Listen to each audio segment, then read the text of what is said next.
Assim que ela viu o anúncio e enviou para mim, eu já fiz o pagamento na hora. Eu falei, não vai ser um pagamento, vai ser um investimento, porque é realmente uma aula.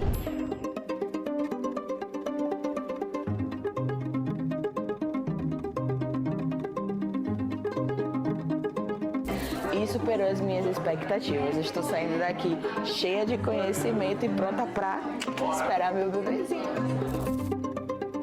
Ela abre o estreito inferior e facilita a descida desse bebê no estreito superior. Por isso que eu digo, na hora do parto, é uma coisa muito louca. Só vivendo pra saber. Agora, se você já descarrega...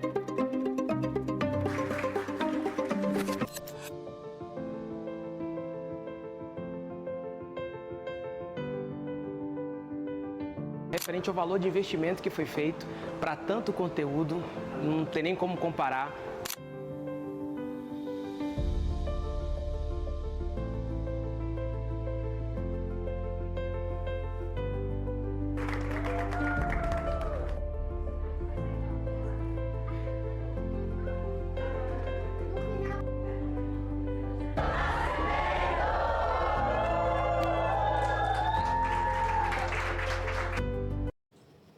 Sejam muito bem-vindos a mais um episódio, o quarto episódio do Juntos pelo Nascimento Cast. E hoje a gente tem um convidado assim especial demais, porque foi o meu obstetra, participou de todo o processo da minha gestação e toda a oportunidade que eu tenho de estar chamando ele para algo, eu faço questão, porque eu acho assim uma pessoa super inteligente, atualizado.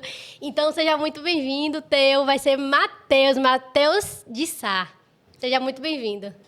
Eu agradeço mais uma vez a oportunidade de estar junto com vocês, né? A gente vem construindo isso desde o pré-natal, né? E agora como profissionais, né? Tentando oferecer o melhor cuidado às pacientes e aqui, através disso e dos cursos que vocês já promovem, né? Oferecer também um pouco mais de conhecimento, um pouco de informação. Muito obrigado mais uma vez pelo convite. Seja muito bem-vindo. E esse tema que você escolheu, né? Você escolheu o tema para falar sobre paternidade. E eu queria ouvir um pouco mais de você, primeiro sobre por que paternidade, né? E primeiro como pai, não como profissional de saúde. E depois como profissional de saúde. Você tem uma filha linda chamada Isa. É a cara, a cópia, não tem nem como. Você sempre quis ser pai. Como é que foi essa história? Conta aí do início. As coisas elas se conectam, né? Não dá nem para separar tanto o profissional do Matheus pai. Perfeito. Né? Porque realmente foi um momento de minha vida que foi uma virada de chave importante, o início da paternidade, né? Uma virada de chave para a decisão de carreira, de escolher a obstetrícia realmente como centro do cuidado e a profissão que eu seguiria. Então, realmente, as coisas estão muito conectadas. Eu sempre quis ser pai.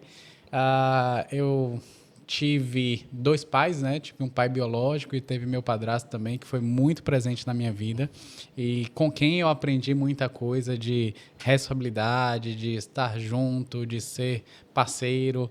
Então, eu tinha nele um grande exemplo e queria dar esse exemplo realmente quando tivesse a oportunidade. E assim chega a Isa para mim, hoje uma menina de 5 anos, né? Caminhando para 6 anos, inteligente, né? Às vezes até demais,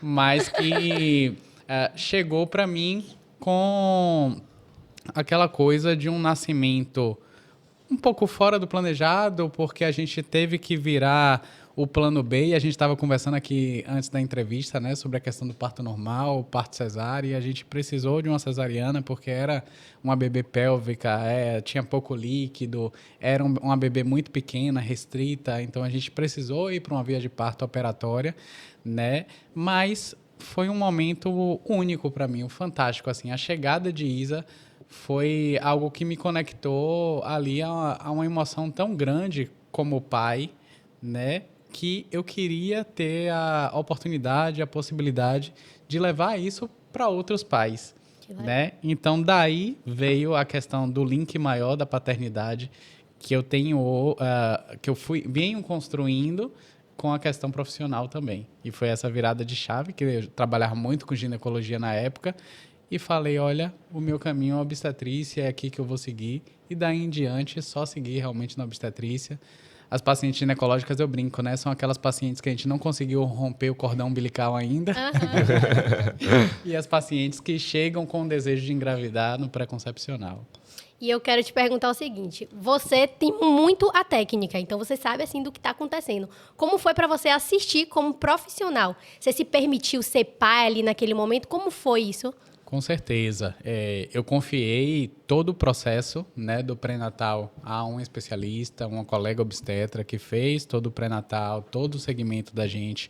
Ela era muito amiga minha e amiga da mãe de Isa, então a gente tinha uma grande conexão, assim. Foi um pré-natal, foi uma assistência humanizada e com desfecho de um parto humanizado, mesmo sendo um parto operatório, né? Então, a gente teve ali nossos desejos escutados, a gente quis fazer uma oração antes do parto, a gente teve a luz apagada, tinha nossa playlist de musiquinha, eu ali na cabeceira, me acabando de chorar, né? E com o primeiro chorinho, então, eu não sei quem chorou mais na sala, se foi eu ou se foi Isa, mas para mim foi realmente um momento muito mágico ali de emoção. Você se jogou no chão que nem Alex? Não, esquece isso. eu não consegui antes dele fazer aquele parto, né? O parto do pai, infelizmente eu não consegui. O que eu percebo? As pessoas falam muito sobre que nasce um filho, nasce uma mãe. Toda vez que eu escuto isso eu me revolto, né? Que esquecem do pai, nasce um filho, nasce uma mãe, nasce um pai, nasce uma família, né? E você que já tem muito tempo aí vendo esse nascimento de famílias sendo construídas, eu queria que você falasse um pouco sobre a importância, né? Porque a gente sabe que a gestação que tem um pai presente no tempo inteiro, ela é uma, e que ela tem uma pessoa que ajuda, que na verdade não está fazendo o papel de pai ali, que tem o sentimento de que está ajudando a mãe, levando na consulta, né? Sim. Tá ali, não, vou te ajudar, vou levar, não, vou trocar a fralda para te ajudar. E não é ajuda, né? É um processo. Eu queria te ouvir muito sobre isso, né? Sobre histórias que você já viu, sobre diferenças que tem de um pai presente desde a gestação, desde o descobrimento, participando de todas... Como é o nome daquelas consultas mesmo que faz? Pré-natal. O que é que envolve tudo isso? Só complementando, porque a gente fala muito da transformação da mãe. Porque eu fui transformada quando meu filho nasceu e a gente carrega, de fato, 10 meses uma criança. E complementando com ele, que você já vai falar, como é isso pra vocês? Qual é o sentimento de, tipo assim, porque assim, pra mãe é fácil, porque a gente tá gerando e depois nasce, a gente tem aquele contato, foi transformador. E que transformação é essa que a gente fala, tanto da mãe, mas no sentido do pai? Perfeito. Essa frase aí, começando com o que Alex trouxe, né? Nasce uma criança e nasce uma mãe, ela já tá um pouquinho errada, porque a mãe, ela nasce muito antes. E não vou falar nem do momento em que ocorre fecundação, nada disso. E o pai também. Quando a gente pega o conceito ali de uma paternidade ativa, né, ela já começa no pré-concepcional. Então, é aquele parceiro que, junto com a parceira, decide, olha, esse é o melhor momento para a gente engravidar. Claro que isso em consonância, né, os dois concordando com isso, esse é o melhor momento para a gente engravidar e tudo. E vão fazer seus exames, vão fazer o pré-concepcional. O parceiro diminui a ingesta ou zera a bebida alcoólica, vai praticar atividade física, né, para melhorar a qualidade espermática. A mulher também, atividade física, vão juntos para as consultas, fazer os exames laboratoriais. Então, a paternidade já começa lá, né? Infelizmente, a gente tem números tristes na linha do nasce um bebê, nasce um pai, né? A gente tem um estudo muito grande aqui na América Latina, que é o IMAGES, que ele mostra que apenas 7% dos pais estiveram presentes, isso números de 2015 para trás, tá? Apenas 7% dos pais estiveram presentes junto da sua mulher no momento do trabalho de parto, ou do parto em si, seja um parto operatório.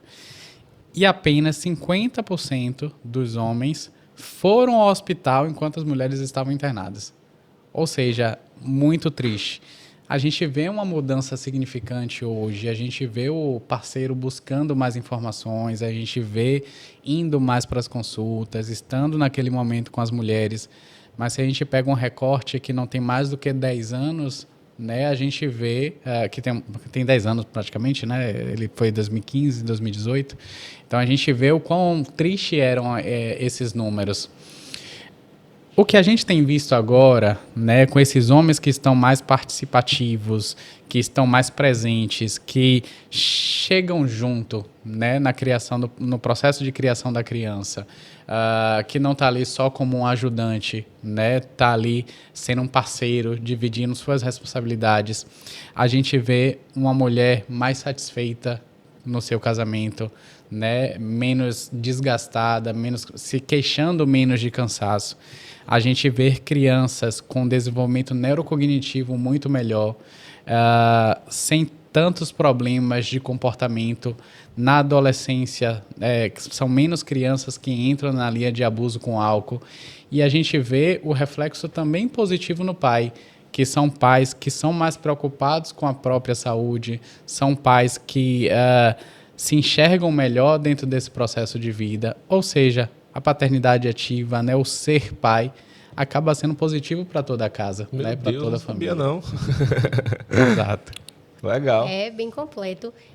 A gente ouve muito falando assim, ó, vou engravidar porque vou prender o homem. Não sei se você já ouviu falar isso. Vou prender o homem. Só que eu não concordo, porque eu acho que esse início é muito desafiador para os pais. Eu acho que ocorre, assim, uma separação até muito maior nesses 2 primeiros anos do que vou engravidar e esse homem vai ficar preso a mim. Porque eu não acredito que vai prender o homem. Prende a mulher, de fato, sabe? Acaba prendendo, a gente sabe disso. E até com os estudos mesmo, né? Como você falou, mostra os pais não tão presentes na vida da mulher. Você tem... Como é que eu posso falar? Você, como médico... Essas pessoas que chegaram até você, que tiveram o bebê, elas se separaram? Você sabe dizer assim, uma quantidade de... Olha, são pouquíssimos casos que eu tenho... assim, a gente acaba não mantendo, né, relação. Todos os partos que eu fiz, toda a gama de pacientes que já passaram por mim, a gente não consegue ter com exatidão. Um ou outro caso eu acabo tendo ciência, mas o que eu mais vejo, pelo menos de Instagram, rede social, de estar recebendo fotinha do neném, a grande maioria das famílias são famílias que continuam juntas, que continuam unidas. Que bom. E nessa primeira fase a gente precisa de muita conversa, né? Muita paciência. Sim. Eu lembro que na nossa época a privação de sono pegava demais, não era, vida? Era. Eu falava assim, eu abri o olho e falava assim, velho, eu não tô aguentando mais. Ele também olhava pra mim e falava assim, não tô aguentando mais. Mas a gente conversava muito, a gente tinha uma parceria assim gigantesca, né? Essa parte do suporte de família, né? Rede de apoio da mulher é extremamente importante. E é importante também que o homem possa conversar sobre os seus sentimentos, de conversar com sua parceira, de conversar, né, com alguma outra pessoa de referência, né, às vezes com o pai que já passou por isso, às vezes com psicóloga, que é extremamente importante, né. Muitas mulheres entram numa linha do puerpério de blues puerperal, né, muitas até, inclusive, deprimem. E o homem está ali também com seus sentimentos, às vezes um pouco mais reservado por conta dos sentimentos maternos.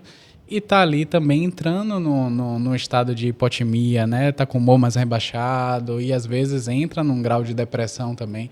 Então é importante, extremamente importante conversar, extremamente importante ter uma gama multiprofissional por trás, né, avaliar a possibilidade de fazer terapia, a família como um todo, é importante também. Porque a gente acaba guardando, né? Essa é a realidade. Sim. A gente vai guardando, aí às vezes não tem nem com quem falar. E infelizmente foi uma construção do masculino dentro do nosso país, né? A gente tem um problema de falar dos sentimentos. E eu trago a mim mesmo como exemplo, muitas vezes, né? Que a gente guarda para nós e não sabe conversar, às vezes não sabe expressar.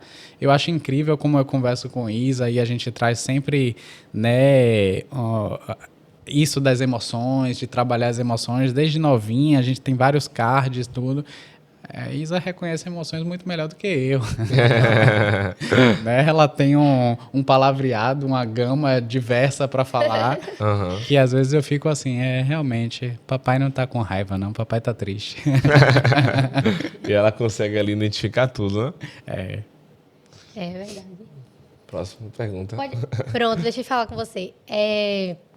como o homem ele pode influenciar na decisão do parto humanizado para a mulher? Porque a gente chega e vocês falam sobre o parto humanizado, né? E a gente fica toda encantada.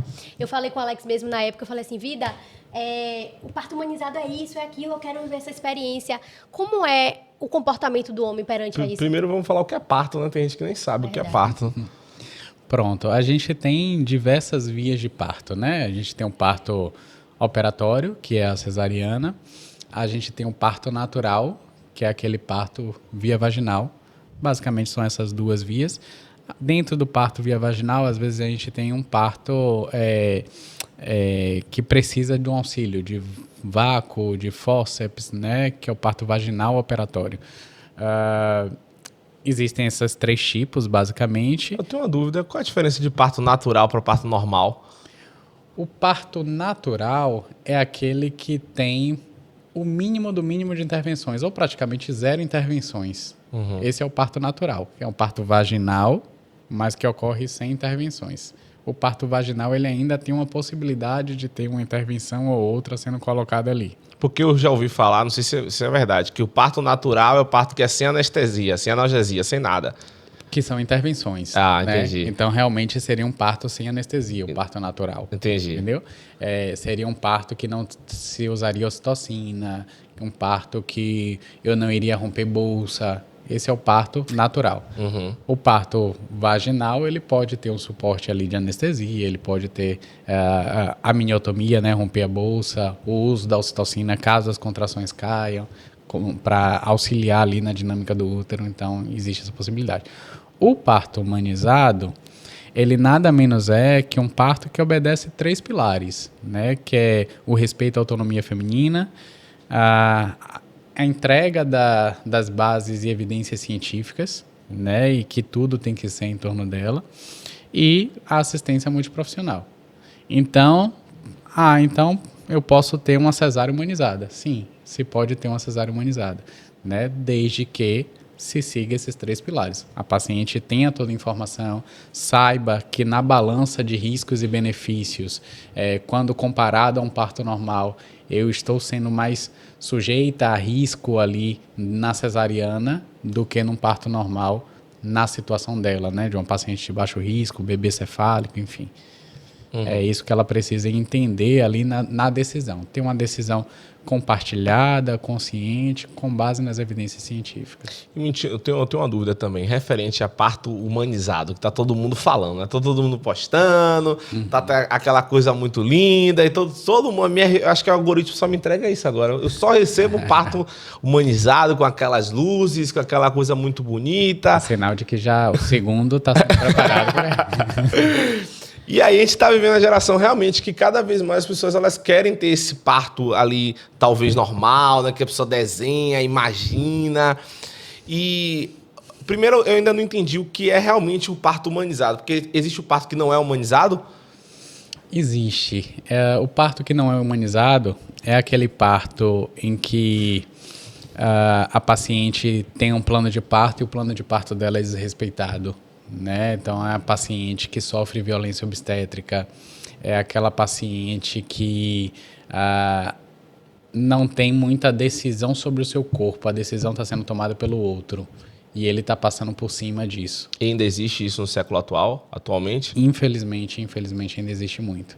Então, às vezes, por uma pressão de sistema, né? E aqueles profissionais estão ali tocando o sistema, né, e de uma certa forma se perde a humanidade ali, né, da assistência, o cuidado ali, né, de dar as informações, de conversar com a paciente, muitas vezes por isso, né, e outras vezes por questões pessoais mesmo. Infelizmente ainda acontece bastante. Entendi, perfeito. Você... Só pergunta. Aproveita. Sobre o tempo que o pai tem, né? O pai que é CLT hoje, que trabalha hoje de carteira assinada. Quanto tempo esse pai ele tem para estar ajudando ali a mulher no pós-parto? Pronto. A gente teve uma aprovação de lei recente, né, uma mudança da lei de paternidade, de licença paternidade, graças a uma pressão do Supremo Tribunal Federal, né, para que decidissem sobre isso, porque se não decidissem, o Supremo Tribunal Federal ia igualar as licenças. Então, estava torcendo bastante para que não decidissem nada, para que o homem também pudesse ter 120 dias de afastamento. Mas decidiram, e a decisão ficou na ampliação da licença paternidade para 15 dias. Mas, para quem está sendo o pai agora, né, esse ano ainda não entra em vigor essa lei. E ela vai entrar em vigor e ainda sendo progressiva. Que ainda é muito pouco, né? Ainda é muito pouco. Se eu não me engano em números, no ano que vem amplia-se para de 5 para 10 dias. E aí ela vai sendo gradativa até 2028, que vai se conseguir os 15 dias de afastamento, né? Algumas empresas cidadãs, já ofereciam essa possibilidade de afastamento para aqueles parceiros que participavam no pré-natal, faziam cursos de cuidados com o bebê e comprovava isso, a empresa já entregava essa licença para esses pais. Mas, infelizmente, ainda é muito pouco. Mesmo pensando em 15 dias, ainda é muito pouco. Muito pouco. Eu lembro que, na minha época, eu não queria um pai perfeito, mas eu queria um pai presente. E isso fez toda a diferença. Alex me ajudava na troca de fralda, ele tinha como responsabilidade mesmo, me ajudava nas noites mal dormidas, trocava minha fralda, né, enquanto eu tinha uma rede de apoio, que era minha mãe, que ficou um mês ali comigo. Então, enquanto ele trocava minha fralda com sangue, eu falava, esse homem me ama mesmo, viu? Porque Alex, ele é super Valorize, nojento, viu? Ele é super nojento. Ele falava assim, meu Deus, eu vou ter que pegar a Lara e beijar, tipo, quando sair, mas ele nem pensou nisso, né? De fato. Então, o pai presente desde a gestação, ele não faltava um pré-natal comigo, então ele ia para todos os pré-natais. Então, ele era o meu ponto de segurança. No momento do parto também, eu lembro que eu ouvia, naquele momento da partolândia, né, eu não ouvia mais ninguém. Eu ouvia só ele. Aí eu lembro que eu estava bem exausta. Aí você falou assim, olha, a gente vai precisar fazer uso do fórceps. Não foi porque realmente eu dormia no meio do parto. Aí eu ouvi, eu falei, Alex, não. Aí naquele momento Lara nasceu, né? Então o pai presente ali faz toda a diferença. Eu lembro que se ele saísse de perto de mim, que teve uma hora que ele queria passar mal por causa da agulha, né? Que estava enfiando na minha coluna ali. Então... eu lembro que eu ficava, meu Deus, cadê Alex? Aí tinha um anjo de Deus, Roberta, que ficou na minha frente, né? Sim. E eu lembro que eu olhava pros olhos dela, assim, era bem verde, né? Aí eu lembrava dela. E depois eu reencontrei e falei, Roberta, você foi incrível naquele momento também. Tem as dicas que você falaria para uma pessoa que ela tá se tornando pai agora? Que ela tá ali, acabou de descobrir, a gente sabe que tem muitas pessoas que acabou de descobrir, aí tá, meu Deus do céu, e agora? O que é que eu vou fazer? O que é que você falaria? Um bate-papo com a pessoa. As maiores dicas, assim, de aprendizado. Não, acho que são 2 pontos extremamente importantes. O primeiro é esteja perto, né? Então, sua esposa vai para consulta de pré-natal, vai pré-concepcional, está planejando engravidar, vai com ela. Pré-natal, esteja presente, né? O médico lá emite um atestado. Os pais, nas leis trabalhistas CLT que você perguntou, os pais têm direito a acompanhar suas esposas também nas consultas de pré-natal. Então, esteja perto, porque isso por si já é transformador. E a segunda dica seria busque informações. Então, busque estudar sobre parto junto com ela, busque estudar as modificações do organismo materno, o que são sintomas normais, o que é sinal de alerta para realmente buscar uma emergência e ir junto com ela, para que você possa ser realmente suporte, tanto dentro do pré-natal, com informações, quanto dentro do parto, com informações, tanto dentro dos cuidados com o neném, na amamentação. Eu acho que minhas dicas principais seriam essas. E já puxando esse gancho, como é que o homem ele pode ajudar a mulher durante o trabalho de parto? Durante o trabalho de parto, então ele pode ali... Só o fato de estar junto já é maravilhoso, né? De ser vigilante do plano de parto, nessa construção do plano de parto que é feito pela mulher, de ele estar ali, né? Gente, ela não quer música, ela não quer que fale sobre anestesia, ela quer estar com seu neném o máximo de tempo possível após ele nascer, se estiver bem, né? questionar ali, doutor, realmente será que é necessário a gente começar a usar a ocitocina agora? Né? Essa decisão aqui é o mais importante para ela, o neném está bem, ela está bem, né? Então buscar informação, buscar conhecimento, eu acho que para que nesse momento ele seja realmente amparo, né? Pode aprender ali a fazer massagens para ajudar ali naquele processo quando vem as contrações, ele pode ajudar até ali com as respirações, né? Lembra de respirar, solta, né? Então eu acho que o parceiro ele tem a possibilidade de virar um polvo nesse momento, né? De ter várias mãos e poder realmente viver também o trabalho de parto, com benefício de estar sem dor. Isso é um benefício. A mulher que sofre tem que ter uma conversa séria com ela. A dor é emocional, né? De estar vendo sua parceira ali com dor. Eu digo que o medo ele é a falta de informação, né? Quando a gente estuda, quando a gente se prepara, a gente entende cada fase de trabalho de parto. Sim. As intervenções, elas vão ficando mais distantes, né? Claro que se precisar, a gente também tem que estar com a mente aberta. Eu estava conversando com o Matheus, antes da gente começar o podcast, sobre essa idealização de parto da internet. Música bonita, tudo lindo, a gente quer igual e muitas vezes a gente também não se permite a viver outras vias de parto também. A gente idealiza uma via de parto, né? Eu quero natural, normal, mas se acontecer de fato de precisar de uma cesárea, o importante é a mãe e esse bebê, eles estarem de fato bem. Exato. Independentemente de via de parto. Tem outra dúvida também que eu tenho. Bebê acabou de nascer. Esse pai, ele tem o direito de estar acompanhando aquele bebê, não é isso? A todo momento. Então, o bebê está sendo retirado do contato com a mãe, precisou de medidas de cuidado no bercinho aquecido ali.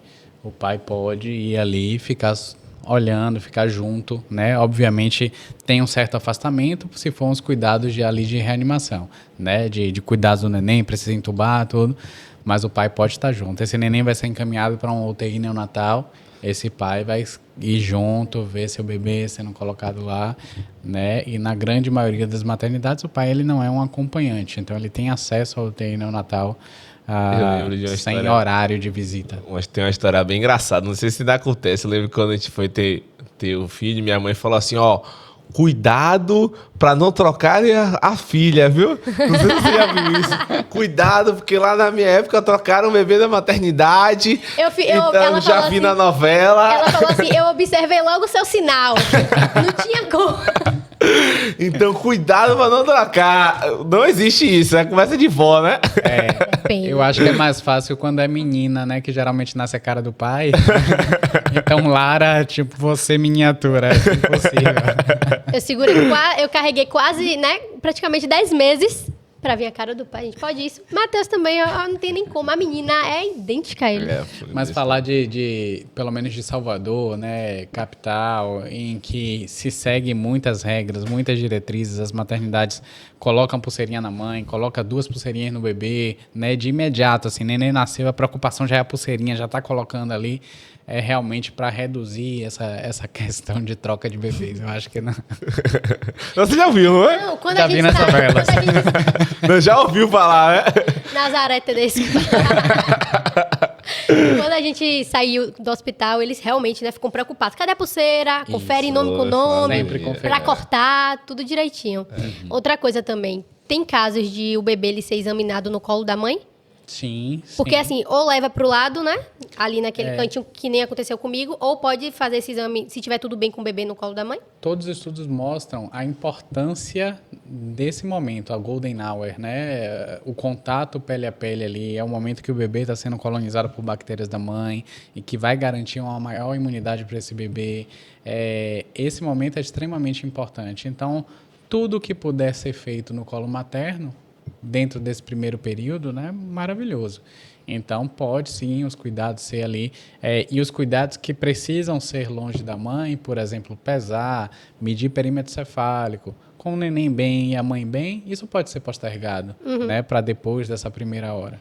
E ainda o parto ele não acaba, né? Porque tem o nascimento da placenta. Eu vejo assim, pouco falando, né? Eu já ouvi casos, né, de relatos de que o médico puxou. E aí eu queria que você me dissesse assim, os malefícios, né? As consequências de você puxar a placenta. Pronto. A gente tem um score, né, que a gente calcula daquelas pacientes que são baixo risco de hemorragia, moderado risco e alto risco. Para as pacientes de moderado e alto risco, a gente precisa fazer um manejo ativo desse período, né, que é o período da dequitação da placenta, da descida da placenta. Então, o que é esse manejo ativo? Manter a tensão do cordão, né? Não é puxar a placenta, porque quando eu puxo, né, e às vezes intempestivamente, eu tenho dois grandes riscos. Um é romper o cordão. E se eu rompo o cordão, eu vou ter que fazer uma curagem, né, que é colocar a mão para retirar a placenta. E isso é extremamente desconfortável, às vezes eu vou precisar de anestesia, inclusive, para fazer isso. E a outra questão é eu puxar, a placenta ainda está presa, e aí eu causar uma emergência obstétrica, que é a inversão uterina, o útero se inverter, e ali ter risco de sangramento e um risco até de precisar fazer uma esterectomia caso eu não consiga reverter, conseguir voltar esse útero de volta. Então, não tem essa indicação de puxar, né? Apenas é manter a tensão controlada do cordão. E aquelas pacientes de baixo risco de hemorragia, eu não precisaria, a rigor, manter a tensão controlada, embora vários protocolos recomendem. Assim como a ocitocina intramuscular, para diminuir esse risco, os protocolos também recomendam eu ficar ali com o cordãozinho segurando, tensionando, para que eu tenha essa descida da placenta. E sobre o clampeamento? O clampeamento é extremamente importante, né? Se o neném estiver bem, que pelo menos eu passe de 1 minuto, né? Que é isso, gente? O clampear para depois realizar o corte. Oh, meu Deus! Gente, volta aí. Então, hoje a gente não recomenda o clampeamento precoce, que é antes desse 1 minuto. Então, já é um consenso, realmente, se clampear após 1 minuto. E aí, o que não é consenso, né? Não, vamos clampear só após a parada de pulsação. Não, quero que clampeie após 3 minutos. Então, tem coisas diversas aí que determinados profissionais costumam fazer, outros não, e que as evidências são um pouco conflitantes em relação à possibilidade de ter mais icterícia, quando eu demoro muito de clampear esse cordão, evidências às vezes um pouco frágeis em relação a isso também. Então tem alguns conflitos em relação a isso.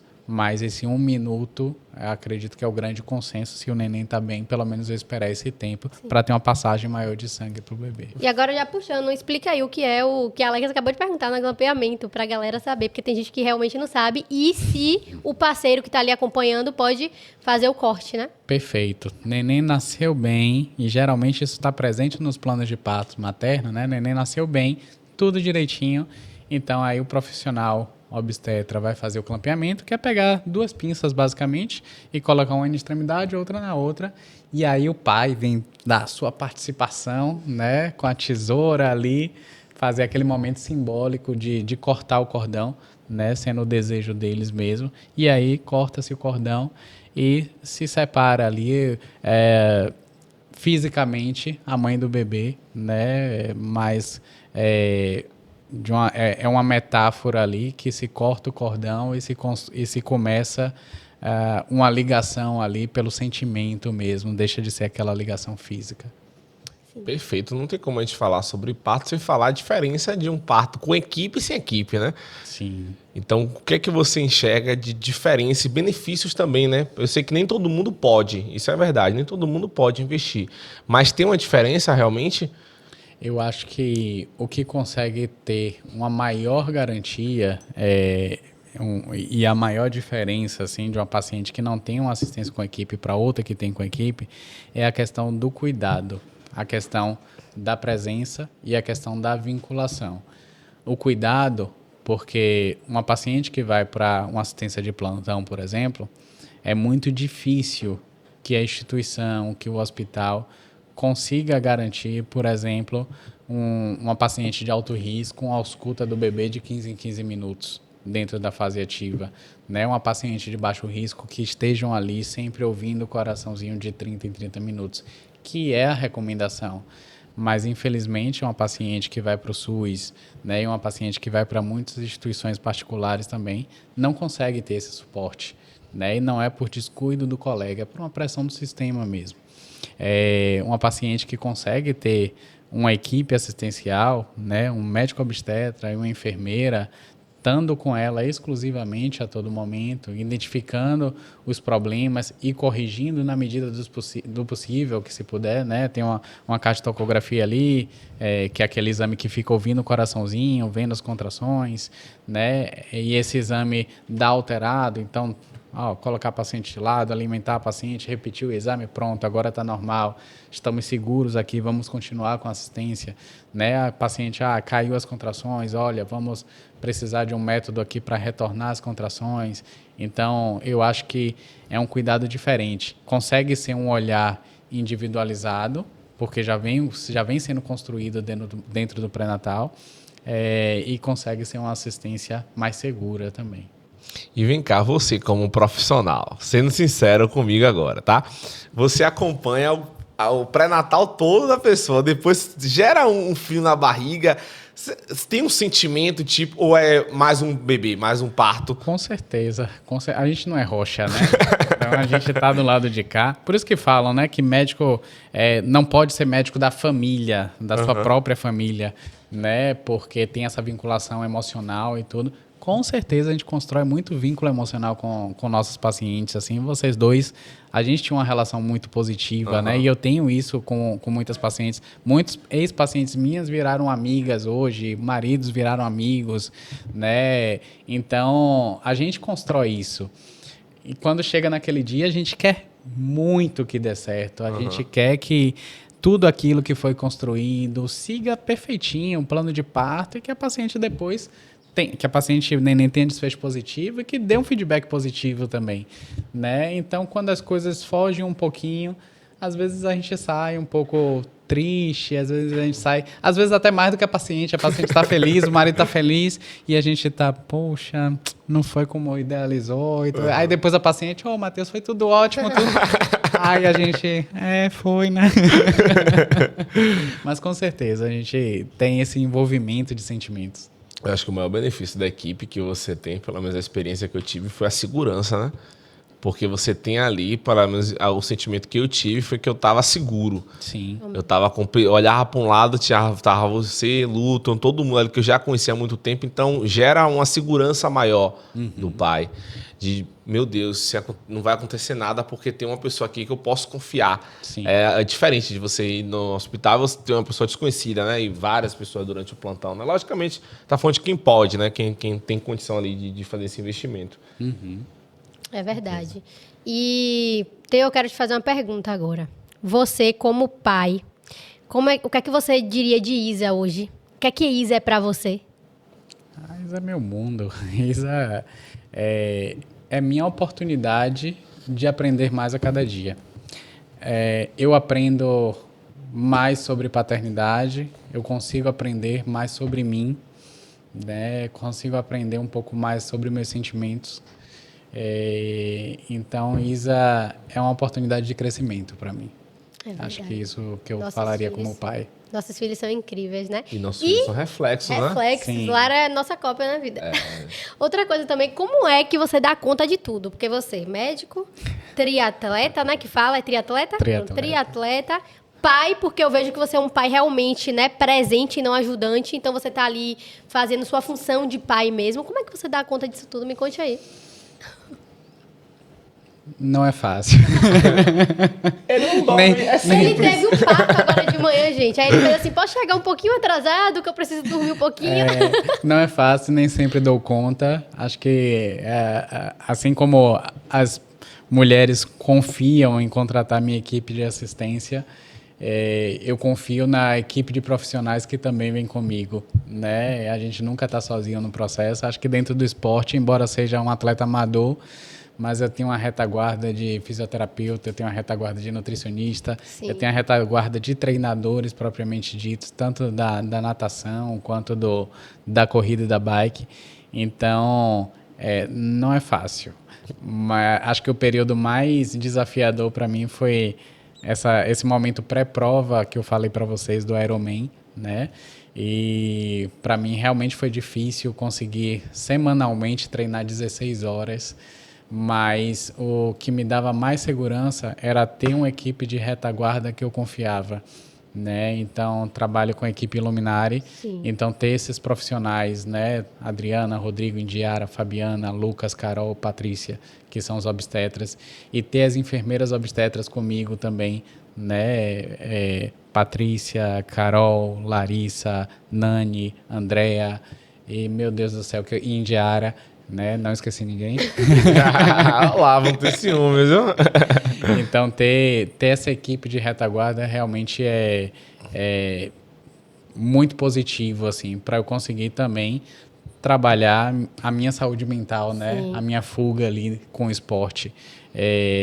O meu lazer é um momento também, o esporte é que a gente dá, no esporte a gente dá exemplo para os nossos filhos, né? Então, Isa Eu vi ela faz a correndo. natação, Isa, quando tem prova de corrida, se tiver uma prova kids, ela quer correr também e quer competir. Então, eu acho que é isso, a gente se esforça, pelo menos. Perfeito, a gente tá chegando naquele momento Final, gente. Que a gente fica, Fazer só mais uma pergunta aqui a Matheus, tá? O que é que você diria a esses pais que eles estão se sentindo afastados da mulher durante a gestação? E ainda tem um fator de que muitas mulheres, às vezes, tem isso, né? Tô enjoado do meu marido. O que é que você diz, assim, pra eles? Eu acho que é muito do entender esse momento, né, da mulher, porque realmente tem um fluxo hormonal muito intenso que às vezes a gente não consegue compreender, não consegue enxergar. Meu Deus, eu casei com essa mulher. Sim, você casou com essa mulher que agora está vivendo um momento único e precisa de você. Então, tentar dar o mínimo de estresse possível, né, ajudar ali, fazer seu papel, na verdade, né, na parte da arrumação da casa, de tentar dar menos estresse possível às suas mulheres. Eu acho que essa é. Diga aí, ó. Tem muitos homens que chegam no consultório, né? Que fala que não tá tendo relação com a esposa porque tem medo de machucar o bebê. Olha, esqueçam isso, né? A vagina é muito longa, né? Mesmo que você seja extremamente bem dotado, você não vai acertar a cabecinha do bebê, tá? Tá lá em cima. Anatomicamente, a gente tem uma vagina ampla, colo do útero, e lá em cima no útero tá o bebê boiando, às vezes de cabeça para baixo, às vezes de bumbum para baixo. Então, fiquem tranquilos que vocês não vão machucar, tá? Agora, precisa ser prazeroso para os dois, obviamente.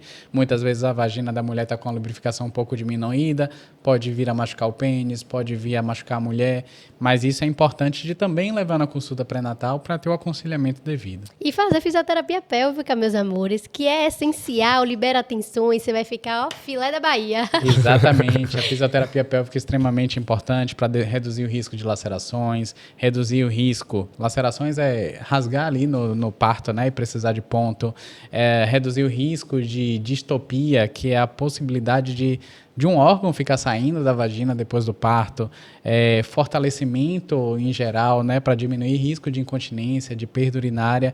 Então, quem melhor pode falar tá aqui, né? Sigam ela no Instagram. Gostei do pitch de vendas, viu? Amei, vou até postar, viu? E a gente tá chegando naquela parte final que você dá uma mensagem final para um pai que tá assistindo, um pai que tá agora podendo ver, ele quer aquela mensagem final, aquele conselho que você queria ouvir lá atrás, e você talvez não tenha escutado. Eu acho que o mais importante e transformador para uma família hoje é ter um pai presente. É o mais transformador para a mulher, é transformador para a criança e transformador para si próprio. Então, seja presença, esteja presente em todo momento, que você vai ver a sua vida transformada e positivamente. Não vai ser, meu Deus, estou perdendo horas de sono aqui. Não, você vai ver realmente o quão positivo vai ser essa experiência para você. Passa tão rápido, né? Passa rápido. Passa muito Quanto rápido. tempo você acha que tem? Quanto tempo? Não tô falando do podcast, não. Tá falando de... Tô falando do processo mesmo do bebê. Minha cabeça já tá aqui, porque do nada tá acabando. Passa tão Ele falou do rápido. bebê, eu Passa falei, rápido. passa muito rápido a Mas questão de passa dormir, né? Passa rápido. passa É, rápido. porque a gente adora, a gente não tem mais problema com sono. É tudo Foi fase. um aninho. É tudo rapidinho. fase e a gente acha que vai durar pra sempre. Eu lembro que Lara engasgou e eu falava, eu quero que acabe logo isso, são 3 meses, quero que chegue no terceiro pra acabar logo isso. Mas são fases. Hoje ela tá com 2 anos aprontando que só, entrando dentro da gaveta, subindo em cima da cama. Eu tenho que salvar a vida toda hora, mas E é nostálgico, vocês vão viver muitos períodos de saudade, né? É aquele momento, bebezinha, no seu colo, dependente, você vai ter saudade. é verdade. E depois entra nos 2 anos, fala naquelas palavrinhas erradas, daqui a pouco para de falar as palavrinhas erradas, né? E aí você vai sentindo saudade, sentindo saudade. Eu vi um vídeo recente de uma mãe chorando o luto da criança dela de 3 anos. Porque é uma criança que hoje não existe mais, a filha dela tem 10, né? E ela sente saudade daquela criança. Ela tinha muito amor por aquela criança. Ela começa a chorar lembrando daquela criança. Eu direto olho as fotos, Alex, o que foi, menina? Lara cresceu. Tem até uma propaganda que criaram da Boticário. Menina, eu Forte, chorei né? horrores, Sim. forte demais. É, e é isso mesmo. Cada fase é fase, o tempo vai passando. É isso. E vocês, homens, se permitam sentir, se permitam chorar. E curtam bastante esse momento aí da vida de vocês, os que estão planejando, curtam bastante também. E contratem Matheus, quem pode. Por favor. Ele é incrível. Gente, chegamos ao fim. Até mais e até o próximo podcast. Tchau, tchau. Tchau, tamo Tchau, junto. pessoal.